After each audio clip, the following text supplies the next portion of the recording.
Okay, இன்றைக்கி நம்ம பார்க்க போகிற சாப்டர் சாலிட் ஸ்டேட். இந்த சாப்டர் நான் 3 பார்ட்ஸாக டிவைட் பண்ணியிருக்கேன். எனக்கு ஃபர்ஸ்ட் பார்ட் வந்து நம்ம பார்க்கலாம். இந்த சாப்டரோட வெயிட்டேஜ் பார்த்தோன்னா எவ்ரி இயர் அட்லீஸ்ட் 1 கொஷின் இந்த சாப்டர்லேருந்து கேட்குறாங்க. அண்ட் மேக்ஸிமம் இந்த சாப்டர் வந்து 2 கொஷின்ஸ் கேட்டிருக்காங்க. ஸோ ஃபர்ஸ்ட் வந்து சாலிட். ஒரு சாலிட் சொல்லும்போது அது சாலிடை டிஃபைன் பண்ணுற ப்ராப்பர்ட்டிஸ் அப்படின்னு சொன்னால் இன்கம்ப்ரெசிபிலிட்டி, ரிகிடிட்டி, மெக்கானிக்கல் ஸ்டேட், இதெல்லாம் ஒரு சாலிடை டிஃபைன் பண்ணுற ப்ராப்பர்ட்டிஸ். ஸோ சாலிட்ஸை வந்து நம்ம வந்து 2 டைப்ஸாக பிடிக்கலாம். பேஸ்ட் அப்பான் இந்த ப்ராப்பர்ட்டிஸை பேஸ் பண்ணி நம்ம சாலிட்ஸை வந்து 2 டைப்பாக பிடிக்கலாம். இந்த ப்ராப்பர்ட்டிஸோட ஒரு இந்த ப்ராப்பர்ட்டிஸும் இருந்து ஒரு ஜாமெட்ரிக்கல் ஷேப், ஒரு ஃபார்ம், ஜாமெட்ரிக்கல் ஃபார்ம், பர்ஃபெக்டான ஜாமெட்ரிக்கல் ஃபார்ம் இருந்துச்சுன்னா அது கிறிஸ்டலைன் சாலிட்ஸ் அப்படின்னு சொல்லுவோம். இதே அதுக்கு ஒரு ஷேப் இல்லை, ஒரு ஜாமெட்ரிக் ஃபார்ம் இல்லை அப்படின்னா அது அமார்ஃபஸ் சாலிட் அப்படின்னு சொல்லுவோம். ஸோ இது ரெண்டுத்தோட டிஃப்ரென்ஸே அந்த ஷேப் தான். ஒரு ஜாமெட்ரிக்கல் ஃபார்ம் இருந்துச்சுன்னா அது கிறிஸ்டலின், அப்படி இல்லைன்னா அது அமார்ஃபஸ். ஆனால் இது ரெண்டுத்துக்குமே இந்த ப்ராப்பர்ட்டிஸ் வந்து அப்ளிகபிள் தான். கிறிஸ்டலின் சாலிட்ஸ்க்கு இந்த 3 ப்ராப்பர்ட்டிஸுமே எப்போவுமே அப்ளிகபிள். வேறு அமார்ஃபஸ்க்கு வந்து இந்த property only up to an extent, ஒரு பாயிண்ட் அளவு தான் இது வந்து பிஹேவ் பண்ணும். அதுக்கப்புறம் இந்த ப்ராப்பர்ட்டிஸ் எல்லாம் பிஹேவ் பண்ணாது, ஒபே பண்ணாது. இந்த டிஃப்ரென்ஸ் பார்த்தோன்னா இதுக்கு வந்து கிறிஸ்டலினுக்கு வந்து ஒரு டெஃபினட் ஷேப் இருக்கும், வேறு அமார்ஃபஸ்க்கு இரெகுலர் ஷேப். தென் கிறிஸ்டன் வந்து அன்ஐசோட்ராபிக் அண்ட் அமார்ஃபஸ் ஐசோட்ராபிக். ஐசோட்ராபிக் என்னென்னு அப்படிங்கிறது நான் சொல்கிறேன். இது வந்து லாங் ரேஞ்ச் அண்ட் இது வந்து ஷார்ட் ரேஞ்ச் அண்ட் இந்த மாதிரி நிறைய டிஃப்ரென்சஸ் வந்து கிடைச்சா அதுவும் படிச்சுக்கலாம். எக்ஸாம்பிள் சொல்லலாம், NaCl, KCl கிறிஸ்டனுக்கு எக்ஸாம்பிள். அண்ட் ரப்பர், பிளாஸ்டிக்ஸ் இதெல்லாமே அமார்ஃபஸ்க்கான எக்ஸாம்பிள். நான் அன்ஐசோட்ராபிக்னா என்ன, ஐசோட்ராபிக்னா என்ன பார்க்கலாம். கிறிஸ்டலின் சாலிட்ஸோட ஃபர்ஸ்ட் ப்ராப்பர்ட்டி என்னென்னா அதுக்கு ஒரு டெஃபினட் ஷேப் இருக்கும், ஒரு ரெகுலரான ஷேப் இருக்கும். அப்படி சொல்லும்போது அது கான்ஸ்டிட்யூவன்ட்ஸ் சொல்லும்போது ஆட்டம்ஸாக இருக்கலாம், மாலிகூல்ஸாக இருக்கலாம், அயன்ஸாக இருக்கலாம், எது வேணா இருக்கலாம். ஸோ இதெல்லாம் ஒரு என்ன சொல்கிறது, ஒரு பர்ஃபெக்டான ஒரு ஆர்டர் படி இது அரேஞ்ச் ஆகிருக்கும். இந்த மாதிரி இருக்குது. ஸோ இப்போ நான் இந்த ஆட்டம், இந்த எலமெண்ட், இந்த அயனை நான் பார்க்குறேன்னா இது இந்த டைரக்ஷனில் நான் பார்த்தேன்னா, இது நான் இந்த டைரக்ஷனில் பார்க்கும்பொழுது எனக்கு இந்த பக்கம் இந்த இதில் இருக்கிற மாதிரி எனக்கு இருக்குது. வேறு இந்த வேஸ் நான் பார்க்கும்பொழுது எனக்கு இன்னொரு டிஃப்ரெண்ட்டான ஒரு இது கிடைக்குது. So due to the different arrangement, the particles வந்து அலாங் டிஃப்ரெண்ட் டைரக்ஷனில் டிஃப்ரெண்ட்டாக அரேஞ்ச் ஆகிருக்கு. ரைட், இங்கே பார்க்க ஸ்லாண்டிங் அரேஞ்ச் ஆகிருக்க மாதிரி இருக்குது, வேறு ஸ்ட்ரெயிட்டாக பார்க்கும்போது நமக்கு ஸ்ட்ரெயிட்டாக அரேஞ்ச் ஆகிருக்க மாதிரி இருக்குது. ஸோ இந்த ப்ராப்பர்ட்டினால் இது நான் வந்து அன்ஐசோட்ராபிக் சொல்லணும். அதனால் இந்த டிஃப்ரெண்ட் கண்டிஷன்ஸ்க்கு இதோட ப்ராப்பர்ட்டிஸ் எல்லாமே வேரி ஆகும். லைக் ரெஃப்ராக்டிவ் இண்டெக்ஸ் இருக்கட்டும், இந்த மாதிரி எலக்ட்ரிக்கல் கண்டக்டிவிட்டி, இந்த மாதிரி ப்ராப்பர்ட்டிஸ் எல்லாமே டிஃப்ரெண்ட் கண்டிஷன்ஸ்க்கு வேரி ஆகும். வேறு அமார்ஃபஸ் சொல்லும்போது ஆல்ரெடி இதுக்கு இரெகுலர் ஷேப், அதுக்கு ஒரு பர்ஃபெக்டான ஷேப் இருக்குது, அது எல்லாமே ஒரு என்ன சொல்கிறது, டிசிப்ளின் வேல ஓரியன்ட் ஆகிருக்காது. ஸோ ரேண்டமாக தான் இருக்கும். ஸோ அதனால இதில் வந்து என்ன ஆகுது, எந்த டைரெக்ஷனில் பார்த்தாலும் அந்த பார்ட்டிகளுக்கு வந்து ஒரே ஒரு பாசிபிள் அரேஞ்ச்மெண்ட் தான் இருக்கும்.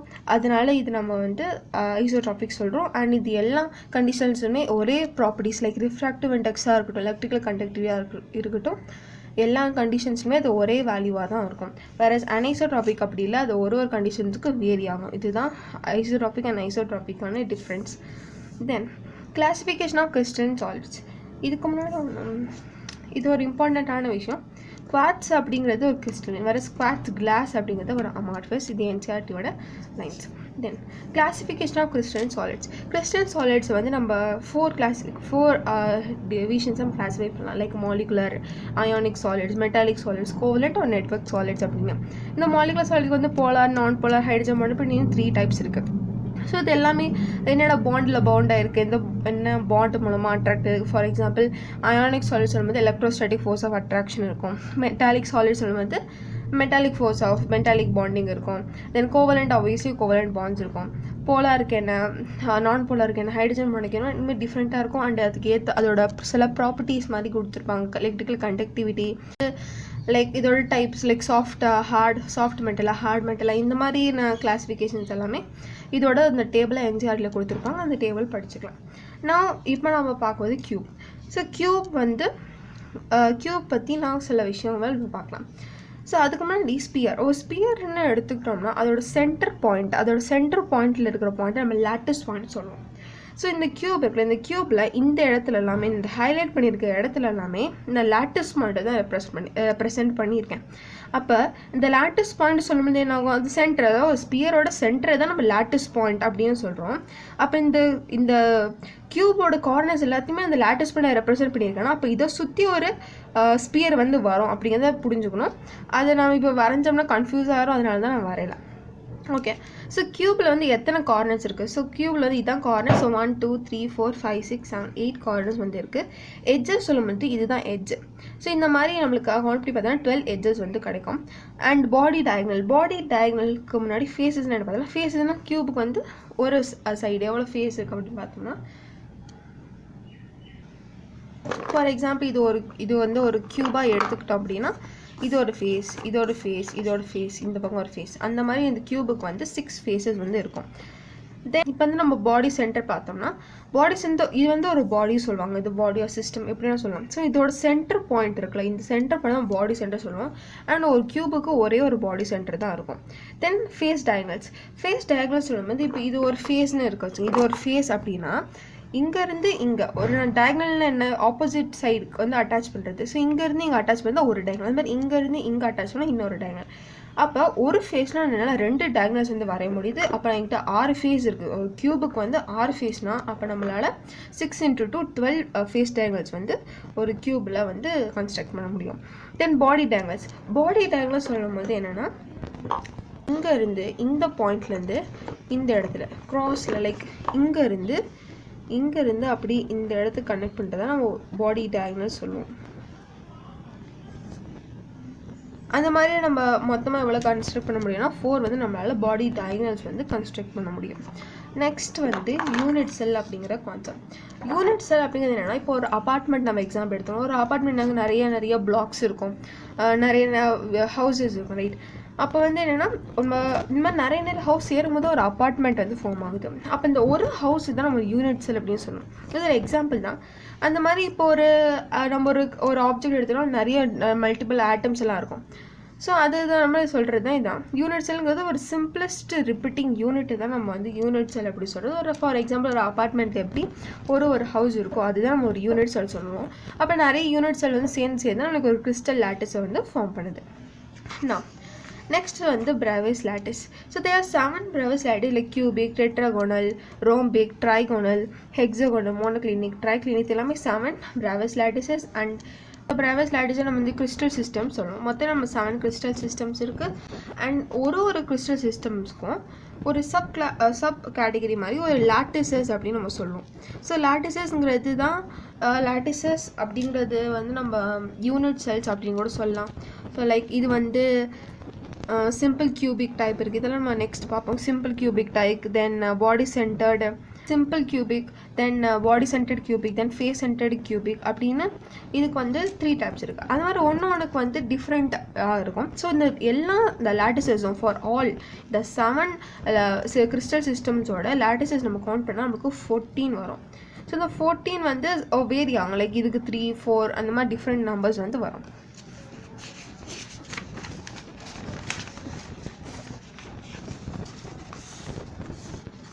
ஸோ இங்கே இருக்க இந்த டேபிள் வந்து என்சிஆர்டியில் இருக்கும். ஸோ இதில் ஞாபகம் வச்சுக்கிறதுக்காக நான் சில ட்ரிக்ஸ் அப்படிங்கிறது சொல்கிறேன். ஃபர்ஸ்ட் வந்து நம்ம ஞாபகம் வச்சுக்க வேண்டியது என்னென்னா, இது கியூபிக் அண்ட் ட்ரைகோனலுக்கு இந்த ஃபஸ்ட்டு ஏ. ஓகே, ஸோ ஒரு கியூ பார்த்தோம்னா அதில் ஒரு சைடு வந்து இந்த சைடு வந்து நம்ம ஏ சொல்கிறோம், அண்ட் இந்த சைடு வந்து நம்ம வந்து பி சொல்கிறோம், அண்ட் இதை வந்து சி சொல்கிறோம். அண்ட் இது வந்து சப்டெண்ட் பண்ணுற ஆங்கிள் எல்லாமே ஆல்ஃபா பீட்டா காமா அப்படின்னு நம்ம சொல்கிறோம். ஸோ ஏபிசிங்கிறது இந்த சைட்ஸ், ஆல்ஃபா பீட்டா காமாங்கிறது இதோட ஆங்கிள்ஸ். இப்போது நம்ம இந்த டேபிளில் இந்த கியூபிக் அண்ட் ட்ரைகோனல் அப்படிங்கிறது இருக்கும். இந்த கியூபிக் அண்ட் ட்ரைகோனலுக்கு வந்து ஏபிசி அப்படிங்கிற 3 சைட்ஸுமே ஈக்குவலாக இருக்கும். ஸோ கியூபிக் அண்ட் ட்ரைகோனல் அப்படிங்கிறதுக்கு ஏபிசி, அதாவது அந்த 3 சைட்ஸ் ஏபிசிங்கிறது ஈக்குவலாக இருக்கும். ஸோ ஃபர்ஸ்ட் அது மார்க் பண்ணிடலாம்.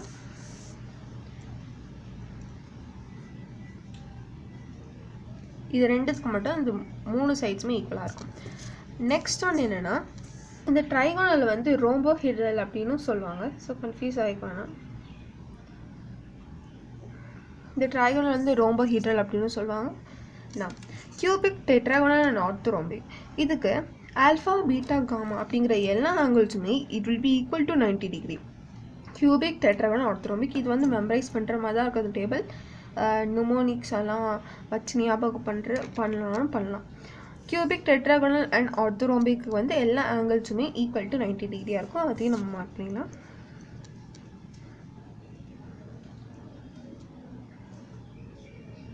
ஓகே, அப்படி தானே மார்க் பண்ணியாச்சு. லாஸ்ட் ஒன் என்னென்னா கியூபிக் வந்து எல்லா சைட்ஸாக இருக்கட்டும், ஆங்கிளாக இருக்கட்டும், எல்லாமே ஈக்குவலாக இருக்கும். வேறு ட்ரைக்ளினிக் அப்படிங்கிறது ஜஸ்ட் ஆப்போசிட், எதுவுமே ஈக்குவலாக இருக்காது. சைட்ஸாக இருக்கட்டும், ஆங்கிள்ஸாக இருக்கட்டும், எதுவுமே ட்ரைக்ளினிக்கு ஈக்குவலாகவே இருக்காது. அண்ட் இது ஒரு நல்ல எக்ஸாம்பிள் தான். ஸோ இந்த மாதிரி ஒரு சின்ன ப்ராப்பர்ட்டிஸ் நம்மளுக்கு இந்த மாதிரி தெரிஞ்சால் போதும். ஸோ நம்ம எப்படி நம்ம ஆப்ஷன்ஸை வந்து பார்க்கும்போதே நம்மளால் கண்டுபிடிக்கிற அளவுக்கு தெரிஞ்சால் போதும். இது எல்லாத்தையும் மெமரைஸ் பண்ண முடியலன்னா இது வந்து ட்ரை பண்ணலாம். லைக் இந்த மாதிரி சின்ன ட்ரிக்ஸ் வச்சு ட்ரைக்ளினிக்னா எதுவுமே ஈக்குவலாக இருக்காது, அப்படி அந்த மாதிரி ஞாபகம் வச்சுக்கிறது. கியூபிக் வந்து எல்லாமே ஈக்குவலாக இருக்கும். அண்ட் இன்னொன்று பார்த்தீங்கன்னா இந்த ஹெக்ஸாகோனல் அப்படிங்கிறதுக்கு ஆங்கிள் 120 டிகிரி வர ஒரே ஒரு கிறிஸ்டல் சிஸ்டம் வந்து அது ஹெக்ஸாகோனல் தான். அப்போ ஹெக்ஸாகோனல் சொல்லும்போது இந்த 120 டிகிரி வந்தாலே அது ஹெக்ஸாகோனல் தான். அண்ட் இது எல்லாமே நீங்கள் ஃபில் பண்ணி என்டிஆர்டியில் இருக்க அந்த டேபிளை வந்து நீங்கள் கிளியராக படிச்சுட்டுனா it will be helpful. And இது எல்லாமே எத்தனைனா இதோட லாட்டிசஸ் நான் ஆல்ரெடி சொல்லியிருந்தேன். இதுக்கு வந்து லாட்டிசஸ் வந்து 4 டைப்ஸ் இருக்குது. ஃபர்ஸ்ட் ஒன் வந்து சிம்பிள் கியூபிக், செகண்ட் ஒன் வந்து பாடி சென்டர்ட் கியூபிக், இதை பற்றி நம்ம டீட்டெயில்டாக படிப்போம். Body centred cubic, and then FCC வந்து face centred cubic, and last வந்து எண்ட் சென்டர்ட் அப்படிங்கிற ஒரு டைப் வந்து 2 கிறிஸ்டல் ஸ்ட்ரக்சர்ஸில் மட்டும்தான் இருக்குது. எண்ட் சென்டர்ட் அப்படிங்கிறது அது வந்து என்னென்னா ரோம்பிக்கும் மோனோக்ளினிக்கும் மட்டும்தான் எண்ட் சென்டர்ட் அப்படிங்கிற ஒரு டைப் வந்து இருக்குது. ரோம்பிக் அண்ட் மோனோக்ளினிக் வந்து எண்ட் சென்டர்ட் அப்படிங்கிற ஒரு டைப் இருக்குது. அண்ட் இப்போ ஒரு கியூப் இருக்குது, ஃபார் எக்ஸாம்பிள் இது கியூபாக எடுத்துக்கலாம். இப்போ இந்த கியூபுக்கு வந்து கார்னர்ஸ் இருக்குல்ல, ஸோ இந்த கார்னர்ஸ் இங்கே நம்ம கியூபே வரையணும்.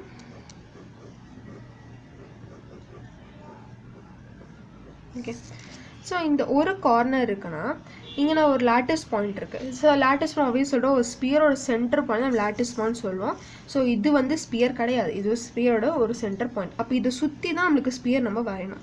ஸோ அந்த ஸ்பியர் கொஞ்சம் பெருசாக இருந்தாலும் ஆக்சுவலி இது நம்ம 3 டைமென்ஷனில் இது வந்து இமேஜின் பண்ணி பார்க்கணும். அப்படி பார்க்கும்போது பார்த்தீங்கன்னா இந்த பார்ட் ஒன்று, இந்த ஸ்மால் போர்ஷன், அதாவது 1/8 போர்ஷன் மட்டும்தான் நம்ம இந்த ஸ்பியருக்கு 1/8 போர்ஷன் ஆஃப் த ஸ்பியர் மட்டும்தான் கியூபுக்கு உள்ளே இருக்கும். 1/8 போர்ஷன் ஆஃப் த ஸ்பியர் மட்டும்தான் கியூபுக்கு உள்ளே இருக்கும். அதனால தான் அதோட கான்ட்ரிபியூஷன் 1/8. அதாவது 1/8 × 8 பண்ணோம்னா நமக்கு 1 கிடைக்கும். அப்போ ஒரு ஃபுல் ஸ்பியர் எப்போ ஃபுல்லாக கவர்ட் ஆகும்னா when like in the corner about the corner எப்போ கவர் ஆகும்னா when 8 such cubes வந்து ஒன்றா அட்டாச் ஆகிருந்தால் மட்டும்தான் நம்ம ஒரு ஃபுல் ஸ்பியர் வந்து about the corner full side எல்லா சைடுமே அது வந்து கவர்டாக இருக்கும். ஓகே, ஸோ இது 1/8 பார்த்தா டயக்ராமேட்டிக்கலாக இது அதிகமாக தெரியுது, பட் ஆக்சுவலி 1/8 பார்ட்டு தான் இந்த ஆஃப் த ஸ்பியர் தான் கியூபுக்குள்ளே இருக்கும். And then about the edges பார்க்கும்போது எட்ஜஸ்ன்றது இந்த ஏரியா, ஸோ இந்த ஏரியா பார்க்கும்போது 1/4 அதோட கான்ட்ரிபியூஷன் ஜஸ்ட் மெமரைஸ் பண்ணிக்கிறது easy. And about the face சொல்லும்போது ஃபேஸ்ங்கிறது இந்த ஏதாவது ஒரு பகுதி. அப்போ இந்த பார்ட் நம்ம எடுத்துக்கிட்டோம்னா அப்போ இந்த மாதிரி இன்னொரு ஸ்பியரோட பார்ட் வரும்பொழுது தான் நம்மளுக்கு வந்து இந்த சைடு வந்து கவர் ஆகும். ஸோ இதுக்கு வந்து 1/2 தான், பிகாஸ் ரெண்டு ஸ்பியர் வந்தால் ஒரு ஹாஃப் இங்கே இருக்குது, இன்னொரு ஹாஃப் அங்கே இருக்கும். Okay, so face about the ஃபேஸ்க்கு வந்து எவ்வளோ கான்ட்ரிபியூஷன் வந்து 1/2. And cube center, so cube center ஒரு கியூபுக்கு வந்து ஒரே சென்டர் தான் இருக்கும். அண்ட் அங்கே நம்ம ஒரு ஸ்பியர் பிளேஸ் பண்ணால் இந்த ஃபுல் ஸ்பியர் வந்து அபவுட் ஃபுல்லாக அது வந்து கியூபுக்குள்ளே தான் இருக்கும், ஃபுல்லாக கவர்டாக இருக்கும். அதனால் இதோட கான்ட்ரிபியூஷன் 1, பிகாஸ் 1 ஹோல் ஸ்பியர் வந்து நம்ம ஒரு கியூபுக்குள்ளே வைக்கலாம். ரைட், அபவுட் த சென்டர் இது ஃபுல்லாக அந்த ஸ்பியரோட எல்லா சைடுமே கவர் ஆயிரும் when it is placed inside a cube. Okay, நான் நெக்ஸ்ட்டு டாபிக் வந்து என்னென்னா லைக் இந்த ஃபேஸ் டயக்னல்ஸோட 2 அட்ஜசன்ட் ஃபேஸ் டயக்னல்ஸோட லென்த் கண்டுபிடிங்க. ஃபேஸ் சென்டர்ஸோட அட்ஜசன்ட் ஃபேஸ் சென்டர்ஸோட டிஸ்டன்ஸ் எவ்வளோ டிஸ்டன்ஸ் இருக்குது அது கண்டுபிடிங்க. தென் ஃபேஸ் டயக்னல்ஸோட லென்த் எவ்வளோ அது இந்த மாதிரி கொஷின்ஸ் வந்து அதிகமாக கேட்குறதுக்கு சான்சஸ் இருக்குது. அண்ட் ப்ரீவியஸ் இயர்ஸ்லேயும் சில கொஷின்ஸ் அப்படி கேட்டிருக்காங்க. அண்ட் இந்த மாதிரி சம்ஸ் எல்லாம் இருந்தால் நம்ம எப்படி சால்வ் பண்ணுறது அப்படிங்கிறது இப்போ பார்க்கலாம். First question find the length of face diagonal. முதல்ல நம்ம ஒரு கியூப் வரைஞ்சிக்கலாம். ஸோ இந்த கியூப்பில் ஃபேஸ் டயகனல் அப்படிங்கிறது என்னது? ஒரு ஃபேஸையும் ஒரு ஃபேஸில் நம்ம ஆப்போசிட்ஸாக வரைகிறது தான் டயகனல், ரைட்? இப்படி வரைதான் நம்ம டயகனல் சொல்லுவோம். இந்த பக்கமும் இருக்கலாம், இந்த பக்கமும் இருக்கலாம். அந்த மாதிரி ஒரு ஃபேஸ் டயகனலோட லென்த் எவ்வளோ அப்படி கேட்டிருக்காங்க. ஸோ இந்த ஃபேஸ் இதான் நம்மளுது. ஃபார் எக்ஸாம்பிள் நம்ம ஒரு கியூப் வரைஞ்சிக்கலாம். இந்த ஒரு லென்த்தை வந்து நான் ஏ அப்படிங்கிறத எடுத்துக்கிறேன். சின்ஸ் கியூபுக்கு வந்து எல்லா சைட்ஸுமே எல்லா சைட்ஸுமே ஈக்குவலாக இருக்கும், ரைட்? அப்போ நான் வந்து எல்லாத்துமே ஏ அப்படின்னு எடுத்துக்கிறேன். அப்போ நான் இந்த போர்ஷனை வந்து கான்சென்ட்ரேட் பண்ணுறேன். அப்போ இந்த போர்ஷனோட டயகனல் லென்த் தான் நம்ம இப்போ கண்டுபிடிக்க போகிறோம். எந்த போர்ஷனும் எடுத்துக்கலாம், வேறு நான் வந்து இப்போ இந்த போர்ஷனை எடுத்துக்கிறேன். அப்போ இதில் பார்க்கும் பொழுது இந்த சைடோட லென்த் எவ்வளோவா இருக்கும்? ஏ தான். இந்த சைடோட லென்த் எவ்வளோ இருக்கும்? ஏ. அப்போ இது வந்து ஒரு ட்ரையாங்கிள் மாதிரி ஃபார்ம் பண்ணுது, ரைட்? இப்படி ஒரு ட்ரையாங்கிள் மாதிரி ஃபார்ம் ஆகுது. இதுவும் ஏ, இதுவும் ஏ. ஆக்சுவலி இது ரைட் ஆங்கிள் ட்ரையாங்கிள், நான் இப்படி ஆரம்பிச்சிருக்கேன். இது வந்து ஏ, இதுவும் ஏ. அப்போ இது நம்ம வந்து பைத்தகோரஸ் தியரம் யூஸ் பண்ணி இந்த சைடோட லென்த்தை கண்டுபிடிக்கலாம். எப்படி? A square plus A square is equal to inside எக்ஸ்ன்னு வச்சுட்டோம்னா நமக்கு வந்து 2a ஸ்கொயர் இருக்கும், இன்கல்டு எக்ஸ் ஸ்கொயர். அப்போ எக்ஸோட வேல்யூ வந்து √2a. அப்போ ஒரு ஃபேஸ் டயகனலோட லென்த்தோட வேல்யூ இல்லைன்னா √2a. இந்த ஏங்கிறது அதோட எட்ஜ் லென்த். தட்ஸ் ஏ வந்து நம்ம இங்கே எட்ஜ் லென்த் அப்படின்னு சொல்லுவோம். எட்ஜ் லென்த்துங்கிறது என்னது? இந்த பார்ட் தான் எட்ஜு. அண்ட் நம்ம ஆல்ரெடி சொல்லிட்டு இந்த பார்ட் தான் ஏ அப்சியூம் பண்ணுறோம். அப்போ எட்ஜ் லென்த்து தான் ஏ. ஓகே, நெக்ஸ்ட் வந்து cube diagonal. So cube diagonal body diagonal ரெண்டு ஒன்று இருக்குது. நான் ஆல்ரெடி சொல்லியிருக்கேன் எப்படி இந்த ஒரு ஆப்போசிட் லேண்ட்லேருந்து இன்னொன்று ஆப்போசிட் இந்த இது இப்படி வரதுனா நம்ம வந்து கியூப் டயகனல் அப்படி சொல்லுவோம். அப்போ இதோட லென்த் எவ்வளோவா இருக்கும் அப்படிங்கிறத நம்ம கண்டுபிடிக்க போகிறோம். இது எப்படி? இங்கே இருந்து இந்த இடத்துக்கு, அப்போ இங்கேருந்து இங்கே வந்து நம்ம ஒரு டயகனல் வரைஞ்சோம்னா அதோட லென்த் வந்து எவ்வளோ இருக்கும் அப்படிங்கிறத இப்போ நமக்கு கொஷின். அப்போது இந்த ஏரியா இந்த லென்த் வந்து நமக்கு தெரியும். இப்போ தான் கண்டுபிடிச்சோம் √2a. அப்போ இது நமக்கு தெரியும் √2a. இந்த லென்த் ஆல்ரெடி நமக்கு தெரிஞ்சது தான் a. இது நம்மளுக்கு இந்த எட்ஜ் லென்த்தோட வேல்யூ தெரியும், இது வந்து a. அப்போ இதுவும் ஒரு ட்ரையாங்கிள் தான் ஃபார்ம் பண்ணுது. இதுவும் ஒரு ட்ரையாங்கிள் தான் ஃபார்ம் பண்ணுது. இந்த லென்த் நமக்கு தெரியும் √2a. இந்த பார்ட் நம்மளுக்கு தெரியும், இது வந்து a. ஆனால் இதுதான் நம்ம கண்டுபிடிக்கணும். இதுதான் நம்மளோட கியூப் டயகனல். இந்த வேல்யூ தான் நம்ம கண்டுபிடிக்கணும். அதுக்கு சேம் பைத்தகோரஸ் தியரம் யூஸ் பண்ணோம்னா நம்மளுக்கு √3a வந்து நம்மளுக்கு ஆன்சராக கிடைக்கும். இது எப்படின்னா a ஸ்கொயர் ப்ளஸ் இது ஸ்கொயர் பண்ணால் 2a square is equal to X square. இதை நான் எக்ஸ் நான் அஸ்யூம் பண்ணிக்கிறேன். அதுக்கப்புறம் 3a square is equal to X square. அப்போ எக்ஸோட வேல்யூ வந்து √3a அப்படிங்கிறது எனக்கு கிடைக்கும். அப்போ நம்மளுக்கு √3a அப்படிங்கிறது ஆன்சராக வரும். இதுக்கு √3a. நெக்ஸ்ட் கொஸ்டின் என்ன? Find the distance between 2 adjacent face center. Face center என்ன? இப்போ இது வந்து ஒரு ஃபேஸ் சென்டர் அப்படின்னு எடுத்துக்கிட்டோம்னா இதுவும் ஒரு ஃபேஸ் சென்டர் தான், இதுவும் ஒரு ஃபேஸ் சென்டர் தான். ஸோ நம்ம எந்த adjacent சைடோட ஃபேஸ் சென்டரோட டிஸ்டன்ஸுக்கு கண்டுபிடிக்கலாம், எல்லாமே ஈக்குவலாக தான் இருக்கும். இப்போ இந்த கியூப் இருக்குது, இது ஒரு ஃபேஸ் சென்டர், இது ஒரு ஃபேஸ் சென்டர். இது ரெண்டுத்தையும் அட்டாச் பண்ணுறோம். இந்த டிஸ்டன்ஸ் தான் நம்ம எவ்வளோன்னு கண்டுபிடிக்கணும். இப்போ நம்மளுக்கு தெரிஞ்ச விஷயம் என்னென்னா இந்த சைடு ஏ, இந்த சைடு ஹோல் லென்த் வந்து நம்ம ஏ அப்படிங்கிறது தெரியும். இப்போது இந்த சென்டர் சொல்லும்போது எப்படி இருக்கும்? அந்த ஹோல் எட்ஜ் லென்த்தோட இந்த எட்ஜோட மிட் பாயிண்டில் தான் சென்டர் அப்படிங்கிறது இருக்கும், கரெக்டாக? அப்போ இந்த ஹோல் லென்த்தோட மிட் பாயிண்டில் தான் சென்டர் அப்படிங்கிறது இருக்கும். அப்போ மிட் பாயிண்ட் சொல்லும்போது என்ன ஆகும்? அப்போ இந்த பார்ட் வந்து a/2 அண்ட் இந்த பார்ட் வந்து a/2 இருக்கும், கரெக்டாக? அப்போ இந்த டிஸ்டன்ஸ் நமக்கு தெரிஞ்சிச்சு a/2. அதே மாதிரி தான் இங்கேயும் இந்த டிஸ்டன்ஸும் a/2 தான். கொஞ்சம் யோசிச்சு கண்டுபிடிச்சா இந்த டிஸ்டன்ஸ் ஏன், பிகாஸ் இதுவும் ஒரு எட்ஜ் லென்த் தான், இதுவும் ஒரு எட்ஜ் தான். இதோட லென்த் வந்து a. அபவுட் த சென்டர் தான் நம்மளுக்கு வந்து ஃபேஸ் சென்டர் வந்து இருக்குது. அப்போ இந்த டிஸ்டன்ஸ் a/2 இருக்கும், இந்த டிஸ்டன்ஸும் a/2 தான் இருக்கும். அப்போ இதுவும் ஒரு ட்ரையாங்கிள் தான் ஃபார்ம் பண்ணுது. இந்த டிஸ்டன்ஸ் a/2, இதுவும் a/2. அப்போ இது வந்து நம்ம கண்டுபிடிச்சிடலாம். அண்ட் இதோட answer a²/4 plus a²/4 is equal to X square is equal to 2a²/4 equal to x square. அப்புறம் a²/2 is equal to x square and x ஓட வேல்யூ வந்து a/√2 அப்படிங்கிறது கிடைக்கும். ஸோ a/√2 தான் ஆன்சராக வரும். அண்ட் நெக்ஸ்ட் வந்து define the distance between the two adjacent edge center. Edge centre கேட்டிருக்காங்க. நான் ஆல்ரெடி சொன்னேன் இதுதான் எட்ஜு, இந்த லைன்ஸ் எல்லாமே எட்ஜு தான். அப்போது இந்த எட்ஜு இந்த பாயிண்ட் நம்ம என்ன சொல்லுவோம், இது ஆல்ரெடி சேம் விஷயம் தான், இதுவும் சென்டரில் தான் இருக்குது. அப்போ இந்த டிஸ்டன்ஸ் a/2 இருக்கும், இந்த டிஸ்டன்ஸும் a/2 இருக்கும். அதே மாதிரி இதுவும் சென்டரில் தான் இருக்குது. அப்போ மிட் பாயிண்ட் இந்த லைன் இந்த ஹோல் எட்ஜோட மிட் பாயிண்டில் தான் இந்த சென்டர் இருக்குது. அப்போ இந்த ஹோல் லைனோட வேல்யூ வந்து ஏன்னா அப்போ இந்த ரெண்டு பார்ட்டை டிவைட் பண்ணும்போது இது என்ன ஆகும் a/2, இதுவும் a/2. அதே சேம் தான் இதுவும் ஒரு ட்ரையாங்கிள் ஃபார்ம் பண்ணி இந்த பார்ட் a/2, இந்த பார்ட் a/2. அப்போ இந்த பார்ட் நம்ம ஆல்ரெடி கண்டுபிடிச்சாச்சு a/√2. இதுதான் இந்த ஆன்சர். ஸோ இந்த மாதிரி சம்ஸ் கேட்டாங்கன்னா நம்ம ஈஸியாகவே கால்குலேட் பண்ணி ஆன்சர் கண்டுபிடிச்சிடலாம். நெக்ஸ்ட் வந்து பேக்கிங் எஃபிஷியன்சி. பேக்கிங் எஃபிஷியன்சி அப்படிங்கிறதுக்கு ஒரு ஃபார்முலா இருக்குது. அது எப்படின்னா volume occupied by the atoms present in the unit cell. So இந்த ஆட்டம்ஸை தான் நம்ம இந்த ஸ்பியர்ஸாக ரெப்ரசென்ட் பண்ணியிருக்கோம். ஆல்ரெடி இந்த ஸ்பியர் லாட்டிஸ் பாயிண்ட் இதை பற்றிலாம் பேசியிருக்கோம், ரைட்? ஸோ இந்த volume occupied by the atoms present in the unit cell already சொல்லியிருக்க நம்ம பேசுறது எல்லாமே என்ன யூனிட் செல்ஸ் பற்றி தான் நம்ம பேசிகிட்டு இருக்கோம், கரெக்டாக?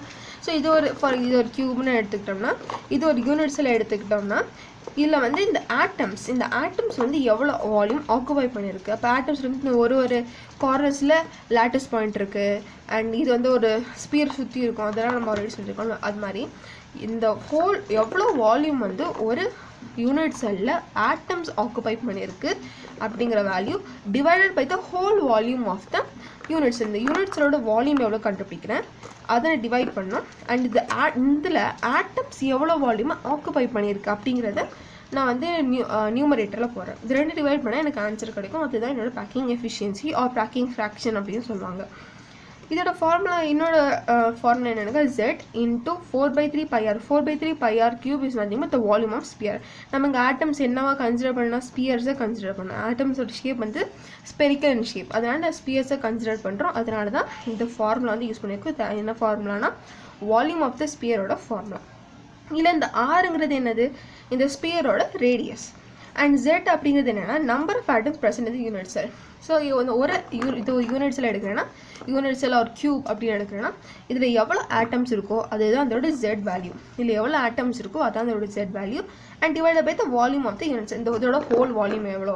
ஸோ ஹோல் ஆல்ரெடி நம்ம கியூபோட வால்யூமோட ஃபார்முலா என்ன, வால்யூம் ஆஃப் கியூபோட ஃபார்முலா வந்து அதோட லென்த் அதோட லென்த்தோட கியூப் அப்படிங்கிறது தெரியும். ஆனால் நம்ம இங்கெல்லாம் இந்த கேஸில் என்ன எடுத்துக்கோம், ஏங்கிறத அந்த லென்த் எடுத்துக்கணும். அப்போ இதோட வேல்யூ என்ன ஆகும், A கியூப்னு ஆகும். அவ்வளோதான். இதை வச்சு நம்ம நிறையா கேல்குலேஷன்ஸ் எல்லாமே பண்ணுவோம். ஸோ நம்ம இப்போ சில யூனிட் செல்ஸ் பற்றி படிக்கலாம். ஃபர்ஸ்ட் வந்து சிம்பிள் கியூபிக் யூனிட் செல்.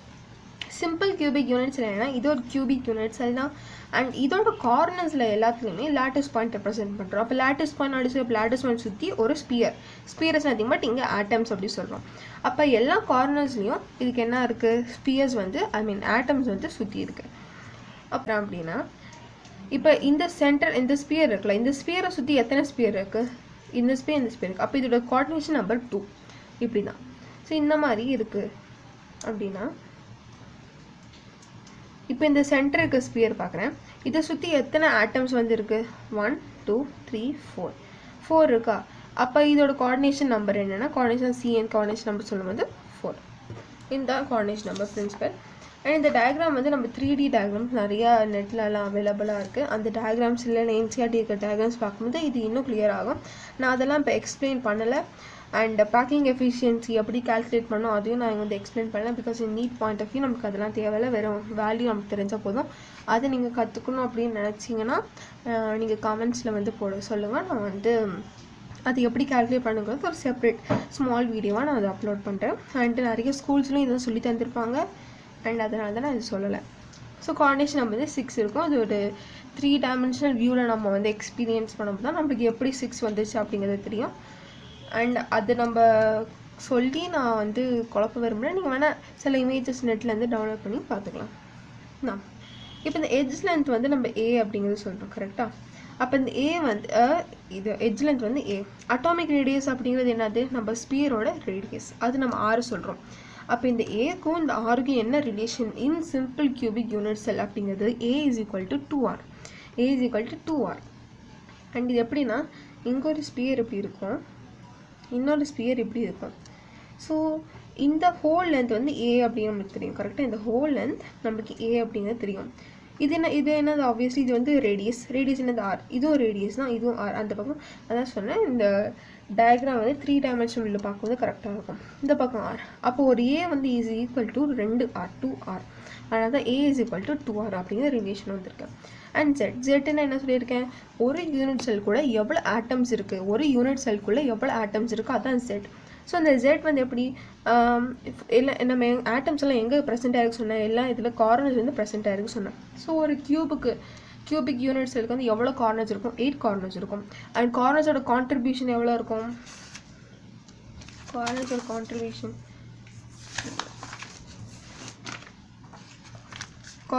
கான்ட்ரிபியூஷன் வந்து 1/8 இருக்கும் அப்படின்னு சொன்னேன். அப்போ 1/8 × 8 பண்ணும்போது நமக்கு 1 கிடைக்கும். அப்போது இந்த ஹோல் யூனிட் செல்குள்ளே ஒரு ஆட்டம் இருக்குது அப்படிங்கிறது அதுதான் நம்ம ஜெட் வேல்யூ. தென் பேக்கிங் எஃபிஷியன்சி எப்படி கால்குலேட் பண்ணுறது, ஃபார்முலாஸ் என்னென்னா முன்னாடி பார்த்துரும், அதை வச்சு கால்குலேட் பண்ணால் நமக்கு 52.4% அப்படிங்கிறது நமக்கு ஆன்சராக வரும். இந்த வேல்யூலாம் நல்லா மெமரைஸ் பண்ணிக்கிறது. இப்போ சின்ன question, find the void space. வாய்ட்னா எம்டி ஸ்பேஸ் இருக்குது. அப்போ 100 எப்போவுமே 100% அந்த ஹோல் வேல்யூவாக இருக்கும். அப்போ 100%ல் 52.4% தான் ஃபில் ஆகிருக்கு. அப்போ மிச்ச ஸ்பேஸ்லாம் எம்டியாக இருக்குது. அதுதான் நம்மளுக்கு எவ்வளோன்னு கேட்டிருக்காங்க. அப்போ 100 - 52.4 பண்ணணும்னா எனக்கு ஆன்சர் கிடைக்கும். ஓகே, ஸோ இதோட ஆன்சர் வந்து 47.6% அப்படின்னு கிடச்சிருக்கு. Next one is body centred cubic unit cell. இந்த ஆட்டம்ஸ் எல்லாமே எல்லாம் கார்னர்ஸில் ப்ரெசென்ட் ஆகிருக்கும். அது இன்க்ளூடிங் தேட் இது வந்து சென்டர்லேயும் ஒரு ஆட்டம் ப்ரெசென்ட் ஆகிருக்கும். அதுதான் பாடி சென்டர்டு கியூபிக் யூனிட் செல்லோட டைப். ஸோ இதோட கார்னேஜ் நம்ம 8 எப்படின்னா, இது ஆல்ரெடி நான் சொல்கிற மாதிரி 3 டைமென்ஷனல் ஃபிகரில் பார்க்கும்போது இது இந்த மாதிரி இந்த மாதிரி லேட்டிஸ் பண்ணிட்டோம்னா சுற்றி ஸ்பியர்ஸ் இருக்கும். ஸோ இந்த ஸ்பியர்ஸ் எல்லாமே நம்ம பார்க்கும்பொழுது இந்த 3 டைமென்ஷனல் வியூ நம்மளுக்கு வந்து ஒரு ஐடியா கிடைக்கும். அப்போ நம்மளுக்கு கார்னேஜ் நம்பர் 8 எப்படி வந்துச்சு அப்படிங்கிறது தெரியும். கார்னேஜ் நம்பர் நான் ஆல்ரெடி சொல்லியிருக்கேன், ஒரு ஆட்டம் சுற்றி எவ்வளோ மற்ற ஆட்டம் சுற்றி இருக்குது, ஒரு ஆட்டம் சுற்றி மற்ற எவ்வளோ ஆட்டம் சுற்றி இருக்குது அப்படிங்கிறது தான் கார்னேஜ் நம்பர் அப்படிங்கிறது சொல்கிறது. நான் இயர் ஆருக்கும் ஏக்குள்ள ரிலேஷன், ஆர்னா அட்டாமிக் ரேடியஸ் அண்ட் ஏனா ஹெச் லென்த். அதுக்கு பிசிசி டைப், அதாவது body centred cubic unit cell டைப்பில் இந்த ரிலேஷன் வந்து 4r = √3a. இதெல்லாமே நம்ம ப்ராப்ளம் சால்வ் பண்ணும்போது யூஸ்ஃபுல்லாக இருக்கும். தென் ஜெட்டுங்கிறது என்னென்னா, ஒரு யூனிட் செல்குள்ளே எத்தனை ஆட்டம்ஸ் ப்ரெசென்ட் இருக்குது அதான் ஜெட்டு சொல்லுவோம். ஸோ ஃபார் திஸ் அதே சேம் தான், 8 ஆட்டம்ஸ் வந்து கார்னர்ஸில் ப்ரெசென்ட் ஆகிருக்கு. கார்னர்ஸோட கான்ட்ரிபியூஷன் வந்து 1/8. அதனால இங்கே ஒரு நம்பர் கிடைக்குது. ப்ளஸ் இந்த 1 எதுக்குன்னா, இந்த சென்டரில் வந்து ஒரு ஸ்பியர் இருக்குது, ஒரு ஆட்டம் இருக்குது, ரைட். அதுதான் பாடி சென்டர் டைப்போட கண்டிஷன், ரைட். இல்லை கார்னர்ஸ்லேயும் 8 ஆட்டம்ஸ் இருக்கும், கார்னர்ஸில் வந்து ஆட்டம்ஸ் ப்ரெசென்ட் ஆகிருக்கும். அண்ட் அதை தவிர்த்து சென்டரில் ஒரு ஆட்டம் ப்ரெசென்ட் ஆகிருக்கும். அதுதான் பாடி சென்டர் டைப். ஸோ அதனால் நம்ம +1 இந்த சென்டர் ஆட்டம்காக ஆட் பண்ணுறோம். Centre we get 2. ஸோ ஜெட்டோட வேல்யூ வந்து 2 BCC type or body centred cubic unit செல்க்கு. நான் பேக்கிங் எஃபிஷியன்சி 68% இதுக்கு வந்து இருக்குது. அதாவது சிம்பிள் கியூபிக்கை விட இதுக்கு வந்து அதிகமான பேக்கிங் எஃபிஷியன்சியே இருக்குது. And the void space already சொன்னோடனே இந்த 68% தான் ஆக்குபைட் ஆட்டம்ஸ் வந்து ஆக்குபை பண்ணியிருக்கு. அப்போ மிச்சம் இருக்க ஸ்பேஸ் எல்லாமே எம்டியாக தான் இருக்குது. அந்த எம்டி ஸ்பேஸ் தான் வாய்ட் ஸ்பேஸ் சொல்கிறது. அந்த வாய்ட் ஸ்பேஸ் எவ்வளோனா ஆல்ரெடி சொன்ன மாதிரி 100 - 68 வந்து நமக்கு 32% அப்படின்னு கிடைக்கும்.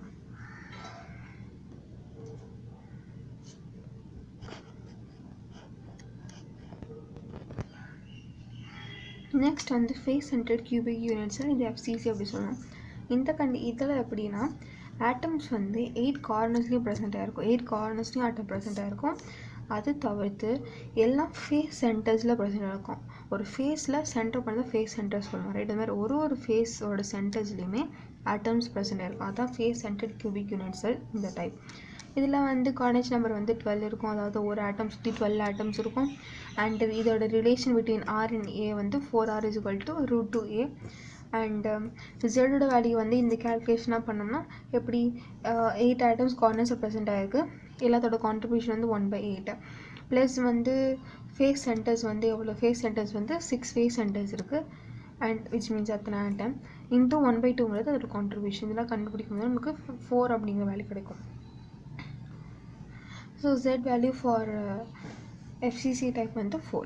Next packing efficiency 74%. அதாவது இந்த இருக்கிற மிச்ச 2 டைப்போட இதுக்கு தான் அதிகமான பேக்கிங் எஃபிஷியன்சி இருக்குது. அண்ட் வாய்ட் ஸ்பேஸ் 100 மைனஸ் 74 அப்படி நம்ம பண்ணோன்னா we get 26% வந்து வாய்ட் ஸ்பேஸ் பர்சன்டேஜ் வந்து. ஓகே, ஸோ இதுக்கப்புறம் நம்ம சில சம்ஸ் வந்து சால்வ் பண்ணலாம். which of the following is a short train solid? இது நீங்கள் எல்லா கொஷின்ஸுமே நான் கொஷின் படித்ததுக்கப்புறம் நீங்கள் பாஸ் பண்ணி ஆன்சர்ஸ் கண்டுபிடிங்க. நான் அதுக்கப்புறம் நீங்கள் ப்ளே பண்ணிங்கன்னா நான் வந்து கரெக்டான ஆன்சர் எடுத்து அதோட எக்ஸ்ப்ளனேஷன் சொல்கிறேன். So which of the following is short train. First short train சொல்லும்போது ஷார்ட் ட்ரெயின் சொல்லியிருக்காங்கன்னா அது அமார்ஃபஸ் வந்து சொல்லுது. அமார்ஃபஸ் தான் ஷார்ட் ரேஞ்ச் ஆனது. அமார்ஃபஸ் தான் ஷார்ட் ரேஞ்ச் ஆனது அதுதான் சொல்லுது. அப்போ இல்லை ஷார்ட் ரேஞ்ச் அமார்ஃபஸ் டைப் வந்து glass. Now, next, A is equal to B is equal to C and alpha is equal to beta is equal to gamma is not equal to 90 degrees சொல்லியிருக்காங்க. நான் முன்னாடி சொல்லியிருக்கேன் இந்த table நீங்கள் வந்து ஃபுல்லாக படிச்சிங்கன்னா ஓகே, இல்லை ஃபுல்லாக படிக்கணும் சில ட்ரிக்ஸ் மாதிரி சொன்னால் அதை ஞாபகம் வச்சுக்கிட்டா நீங்கள் சில கொஷின் சால்வ் பண்ணுறதுக்கு உங்களுக்கு ஈஸியாக இருக்கும். அந்த ட்ரிக்கில் தான் நான் 2 கிறிஸ்டல் சிஸ்டம்க்கு தான் A is equal to B equal to Cன்னு வரும். இதுக்கான ஹிண்ட்டும் நான் சொல்லியிருக்கேன். கியூபிக் ட்ரைகோனலுக்கு மட்டும்தான் A is equal to B equal to C வரும். ஆனால் கியூபிக் வந்து எல்லா ஆங்கிள்ஸும் இருக்கும், சைட்ஸ் எல்லாமே ஈக்குவலாக வரும். அப்போ இதோட ஆன்சர் வந்து ட்ரைகோனல். இந்த crystal systems of a compound with unit cell dimensions வந்து கொடுத்துருக்காங்க. ஏவோட டைமென்ஷன் இது, பியோட டைமென்ஷன் இது. இதை பார்த்தா நம்ம வந்து உடனே பயந்துடக்கூடாது, இது கொஞ்சம் யோசிச்சா நமக்கு ஆன்சர் கிடைக்கும். இதில் என்ன கொடுத்துருக்காங்க, ஏ அண்டோட வேல்யூ அண்ட் பியோட வேல்யூ ரெண்டுமே சேம் வேல்யூ. அப்போ A is equal to B அப்படி தெரியுது. அண்ட் சி அது விச் மீன்ஸ் சி வந்து இது வந்து ஈக்குவலாக இல்லை, சியோட வேல்யூஸ் ஏபியோட வேல்யூவோட சிமிலராக இல்லை அப்படின்னு தெரியுது. தென் ஆல்ஃபா 90 டிகிரி சொல்லியிருக்காங்க, பீட்டா 90 டிகிரி சொல்லியிருக்காங்க. Alpha is equal to beta equal 90 degree and gamma is equal to 120 degree. Already சொல்லி இந்த 120 டிகிரி வந்தாலே ஹெக்ஸாகோனல் தான். ஸோ இதோட answer hexagonal. Next question, if a is the length of the side of cube, அதாவது ஒரு கியூபோட edge length வந்து a சொல்லியிருக்காங்க. The distance between the body centred atom and one corner ஆட்டம் இந்த கியூ வில் பி எவ்வளோன்னு கேட்டிருக்காங்க. இதுக்கு நான் ஆல்ரெடி சொல்லியிருந்த மாதிரி இந்த கேல்குலேஷன்ஸ் நீங்கள் தெரிஞ்சுக்கிட்டா ஈஸியாக உங்களால் போட முடியும். நான் ஆல்ரெடி எப்படி இதெல்லாம் பண்ணணுங்கிறது இந்த வீடியோலேயும் முன்னாடி சொல்லியிருந்தேன். நான் இப்போ ஒரு கியூப் நம்ம அஸ்யூம் பண்ணிக்கலாம். ஸோ இந்த கியூவோட லென்த் வந்து ஏ அப்படின்னு சொல்லிட்டாங்க. நான் the distance between the body centred atom சொல்லும்போது இந்த பாடியோட சென்டர்ட் ஆட்டமுக்கும் ஏதாவது ஒரு கார்னர், அப்போ பாடி சென்டர்ட் ஆட்டம் இல்லை ஃபார் எக்ஸாம்பிள் இந்த கார்னர் எடுத்தோம்னா எனக்கு எவ்வளோ டிஸ்டன்ஸில் கேட்டிருக்காங்க. இதுக்கு நம்ம யோசிச்சா ஈஸியாக ஆன்சர் கண்டுபிடிக்கலாம். இது இப்படி இருக்குது ரைட். இப்போ இந்த ஃபுல் லைன் ஜாயின் பண்ணும்போது நான் இந்த பார்ட்டையும் ஜாயின் பண்ணுறேன். ஓகே, அப்போ இது ஒரு ட்ரையாங்கிள். அப்போனா இந்த பார்ட்டோட டிஸ்டன்ஸ் எவ்வளோன்னு எனக்கு தெரியும். இந்த பார்ட்டோட டிஸ்டன்ஸோட வேல்யூ எவ்வளோன்னு எனக்கு தெரியும். ஆல்ரெடி நம்ம முன்னாடி போட்ட கேல்குலேஷன் நான் இன்னொரு வாட்டியும் போடுறேன். இது நம்ம கண்டுபிடிச்சிட்டோம்னா இது நம்மளுக்கு ஆல்ரெடி தெரியும் ஏங்கிறது. அப்போ இது நம்ம கண்டுபிடிச்சிட்டோம்னா இதோட ஹாஃப் தான் இதோட ஆன்சராக வரப்போகுது. அப்போ நம்ம முதல்ல இந்த பார்ட் கண்டுபிடிச்சிட்டு அப்புறம் இது கண்டுபிடிக்கலாம். இது ஈஸி தான். ஸோ இது ஏ அப்படிங்கிறது நமக்கு தெரியும். அப்போ இந்த பார்ட்டோடது எவ்வளோ இருக்கும் நான் ஆல்ரெடி சொல்லியிருக்கேன். இந்த இதுவும் ஏ தான், இதுவும் ஏ தான். ஸோ ஏ ரெண்டு பக்கம் இருக்குது. பைத்தகோரஸ் தியரம் யூஸ் பண்ணணும். அதாவது ஒரு ட்ரையாங்கிளில் 2 சைட்ஸ் ஏன்னா தேர்ட் சைடு வந்து √2 ஏவாக இருக்கும். இது ஒரு சிம்பிள் திங். அப்போ இந்த வேல்யூ வந்து √2 ஏ அப்படிங்கிறது எனக்கு தெரியுது. அப்போ ஒரு சைடு வந்து ஏ, ஒரு சைடு வந்து ஏ, இன்னொரு ட்ரையாங்கிள் கன்ஸ்ட்ரக்ட் பண்ணலாம். ஒரு சைடு ஏ, இன்னொரு சைடு √2 ஏ. அப்போ இந்த தேர்ட் சைடோட வேல்யூ √3 ஏவாக இருக்கும் அப்படிங்கிறது நமக்கு தெரியும். கரெக்டாக இது கேல்குலேஷன் எல்லாமே நான் முன்னாடியே போட்டிருக்கேன், அதனால நான் அந்த வாட்டி போடல. அப்போது இது √3 ஏ, இந்த ஹோல் லைன் வந்து √3. ஆனால் நம்மளுக்கு கேட்டிருக்கிறது பாடி சென்டர்ட் ஆட்டமுக்கும் அந்த ஒரு கார்னர் ஆட்டம்குள்ள டிஸ்டன்ஸ். அப்போ இதோட பாதி டிஸ்டன்ஸ். அப்போ இதோட பாதி டிஸ்டன்ஸ் சொல்லும்போது இதோட ஹாஃப், அதாவது √3/2 ஏ தான் இதோட ஆன்சர் ஆகும். இதுக்கு ஆன்சர் வந்து ஆப்ஷன் டி. இது AIPMT 2014 வந்து கொஸ்டின் கேட்டிருக்காங்க. Next, the correct option for the number of body centered unit cells in all 14 types of Bravais lattice unit cells is எவ்வளோ அப்படி கேட்டிருக்காங்க. இது நான் ஆல்ரெடி சொல்லியிருந்தேன். இந்த டேபிள் நீங்கள் நல்லா படித்தாலே இதுக்கு ஈஸியாக ஆன்சர் பண்ணலாம் அப்படின்னு. இது ரொம்ப சிம்பிளான கொஷின் தான். எவ்வளோ Bravais lattice unit செல்ஸில் பாடி சென்டர் டைப், அதாவது BCC டைப் வந்து எத்தனை இது இருக்குன்னு. ஸோ இதில் நான் சொல்லியிருந்தேன் கியூபிக்கு 3 டைப், டெட்ராகோனலுக்கு 2 அப்படின்னு. பட் இது வந்து என்னென்ன சொல்லியிருக்குது, கியூபிக்கா, பாடி சென்டர் டைப்பா, ஃபேஸ் சென்டர்டா, எண்ட் சென்டர்டா அப்படின்னு என்ன டைப்னு சொல்ல நான் இத்தனை நம்பர் இருக்கும் அப்படின்னு நான் சொன்னேன். ஸோ நான் ஆல்ரெடி சொல்லியிருந்தேன் இந்த டேபிள் நீங்கள் என்சிஆர்டிலேருந்து தரவாக படிக்கணும் அப்படின்னு. அந்த டேபிள் நீங்கள் தரவாக படிச்சிங்கன்னா இந்த கொஷனுக்கு நீங்கள் ஈஸியாக ஆன்சர் பண்ணி அதுக்கு ஆன்சர் வந்து 3 வந்து வரும். இதுக்கு நீங்கள் கொஞ்சம் இல்லை நான் வந்து எனக்கு வந்து நம்பர்ஸ் எல்லாம் தெரியும், ஆனால் எனக்கு பாடி சென்டர்டு செல்ஸ் வந்து யூனிட் செல்ஸ் வந்து எவ்வளோ இருக்குது அப்படின்னு தெரியாதுன்னா கொஞ்சம் நீங்கள் யோசிச்சாலே இதுக்கு ஆன்சர் கண்டுபிடிக்கலாம். நம்மளுக்கு தெரிஞ்ச விஷயம் என்ன, இந்த 3, 2, 4 இந்த நம்பர்ஸ்லாம் நமக்கு ஞாபகம் இருக்குது, ஆனால் உனக்கு எத்தனை பாடி சென்டர்ட் இல்லை அப்படிங்கிறது தெரிலனா இதுக்கு ஒரு ரொம்ப ஈஸியான விஷயம் தான். 1 இருக்குது, இதுக்கும் 1 1. ஸோ எல்லாத்துக்குமே பாடி சென்டர்ட் இருக்கிறதுக்கு சான்ஸ் இல்லை. அப்புறம் இதுலேருந்து இந்த ஆப்ஷனை எலிமினேட் பண்ணலாம். பிகாஸ் எல்லாத்துக்குமே பாடி சென்டர் டைப் இருக்காது, இது கொஞ்சம் ஜென்ரல் தான். ஆனால் எல்லாத்துக்குமே கியூபிக் டைப் இருக்கும். கியூபிக் வந்து எல்லாருக்கும் காமனான டைப். அப்போ வந்து இந்த 1 இருக்குது எல்லாமே கியூபிக்காக தான் இருக்கும், இதுலேயும் ஒரு கியூபிக்காக தான் இருக்கும். அப்போ இதெல்லாம் நம்ம ஈஸியாக கண்டுபிடிக்கிறது என்னென்னா 1 2 3 4. இந்த 4 தான் நம்மளுக்கு ஆப்ஷன் வரதுக்கு சான்ஸ் இருக்குது. பிகாஸ் இந்த 1 கன்ஃபார்மாக கியூபிக் தான் இருக்கும், அப்போ பாடி சென்டருக்கு சான்ஸ் இல்லை. அப்போ மிச்சம் இருக்குது எவ்வளோ, 1 2 3 4, இந்த 4ல் சான்ஸ் இருக்குது. அப்போ இதுலேயே நம்ம கண்டுபிடிக்கிறது என்னென்னா 5 ஆப்ஷனில் வராது, 2 3ல் எது வரணும். இது நம்ம கரெக்டாக கொஞ்சம் யோசிச்சிங்கன்னா நீங்கள் 3 செலக்ட் பண்ணலாம். நான் ஆல்ரெடி என்ன சொல்லியிருக்கேன், மோனோக்ளினிக் அண்ட் ரோம்பிக்கு வந்து எண்ட் சென்டர்டு வரும். அதாவது எண்ட் சென்டர் வந்து ரோம்பிக் அண்ட் மோனோக்ளினிக்கு மட்டும்தான் எண்ட் சென்டர்டு வரும் அப்படிங்கிறத நான் சொல்லியிருந்தேன். அது நீங்கள் ஞாபகம் வச்சிங்கன்னா இதில் அப்போ மோனோக்ளினிக் வந்து 2 யூனிட் செல்ஸ் வந்து அவைலபிளாக இருக்குது. ஒன்று வந்து primitive type, I mean that cubic type. Cubic வந்து எல்லாத்துக்குமே இருக்கிறது தான். அப்போ கியூபிக் டைப் வந்து 1 அப்படின்னு நம்ம கண்டுபிடிச்சாச்சு. இன்னொன்று எண்ட் சென்டர்னு நம்மளுக்கு தெரியும், ஏன்னா எண்ட் சென்டர் வந்து 2 தான் இருக்கும், ஒன்று ரோம்பிக்கும் ஒன்று மோனோக்ளினிக்கு. இது 2த்துக்கு மட்டும் தான் எண்ட் சென்டருங்கிற டைப்பே இருக்குது. அப்போ இதுவும் ஆப்ஷன் விட்டு போயிடுச்சுன்னா மிச்சம் ஆப்ஷன் இருக்குது 3 தான். 3 தான் நமக்கு ஆன்சராக வரும். அண்ட் ஆப்வியஸ்லி 3 தான் நம்மளோட ஆன்சர். 3 தான் நம்ம சில டைம் நம்ம விட்டுவாக கன்ஃபியூஸ் ஆகலாம். அதுக்கு நீங்கள் கன்ஃபியூசிங் இந்த மாதிரி இதுவே எனக்கு வேண்டாம், ஸ்ட்ரெயிட்டாக பார்த்து ஆன்சர் சொல்லணும்னா நீங்கள் இது மெமரைஸ் பண்ணணும். மெமரைஸ் பண்ணுறதுக்கான ஈஸியான வே சொல்லணும்னா இந்த சின்ன சின்ன ட்ரிக்ஸ் ஞாபகம் வச்சுக்கோங்க. அதை தவிர்த்து இந்த ஃபுல் டேபிளை நீங்கள் படிக்கணும். அதாவது எழுதி பார்த்து படிச்சிங்கன்னா ஈஸியாகவே ஞாபகம். நிஜமாகவே ரொம்ப எஃபெக்டிவான மெத்தட் தான். நீங்கள் எழுதி டெய்லி எழுதி பார்த்தீங்கன்னா, இது ஹோல் டேபிளை எழுதி பார்த்தீங்கன்னா ஈஸியாக மெமரைஸ் ஆயிரும். நானும் ட்ரை பண்ணியிருக்கேன், எனக்கும் இது மெமரைஸ் ஆகிருக்கேன். டெய்லி அதுக்குன்னு எழுதி பார்த்தா எனக்கு ஈஸியாகவே மெமரைஸ் ஆகும். இது ரொம்ப ஈஸி தான்.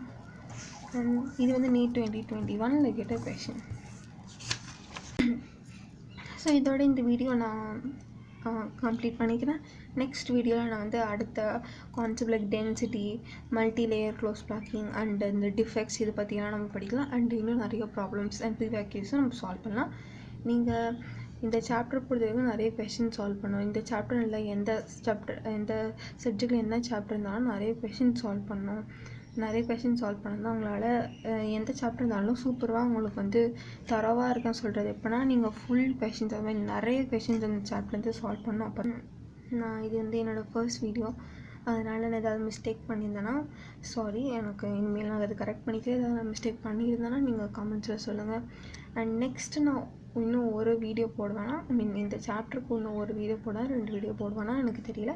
பட் நான் முடிஞ்ச அளவுக்கு சீக்கிரமாகவே இதை அப்லோட் பண்ணுறேன். தேங்க்யூ.